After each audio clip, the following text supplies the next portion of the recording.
हमारी खुदावंद यीशु की अंजील मुकद्दस लूका के मुताबिक उसका 9वां बाब 43 से 46 आयत तक। उन दिनों में जब सब उन सब कामों पर ताज्जुब करते थे जो यीशु करता था, तो उसने अपने शागिर्दों से कहा कि ये बातें तुम अपने दिलों में रखो कि इब्ने इंसान इंसानों के हाथ में हवाले किया जाएगा।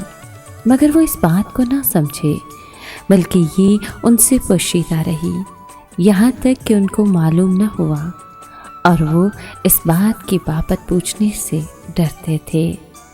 पाक कलाम के पढ़े और सुने जाने पर खुदावंद की बरकत हो, खुदा का शुक्र हो। अजीज़ दोस्तों, मसीह यीशु अपने शागिर्दों को यरूशलेम के आखिरी सफ़र के लिए तैयार कर रहा था। मसीह का अपनी मौत की बाबत बार बार बताना इस हकीकत को ज़ाहिर करता था कि उसकी मौत उसकी ज़िंदगी का इख्तिताम नहीं है। ये वो मंजिल थी जिसकी तरफ वो खुद जानकर जा रहा था। ये मौत बतेरों का फिदिया और तमाम गुनाहों के लिए माफ़ी के लिए थी।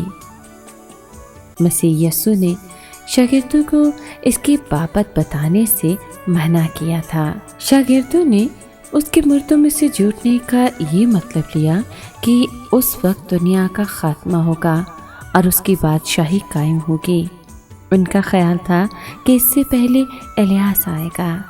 मसीह ने उन्हें पहले ही बता दिया था कि ये पेशनगोई यूहन्ना बपतिस्मा देने वाले में पूरी हो चुकी है। यहाँ यीशु ने यूहन्ना का नाम तो नहीं लिया, मगर शागिर्द समझ गए कि वो उसी की बाबत कहता है। एलियास को एस्बुल ने सख्त अजियत दी, यूहन्ना को हेरोदीस ने कत्ल करवा दिया।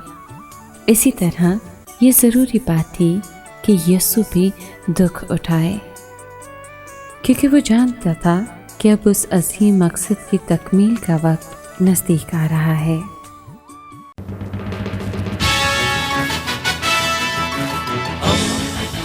दोस्ती का पैगंबर, रेडियो वेरितास एशिया।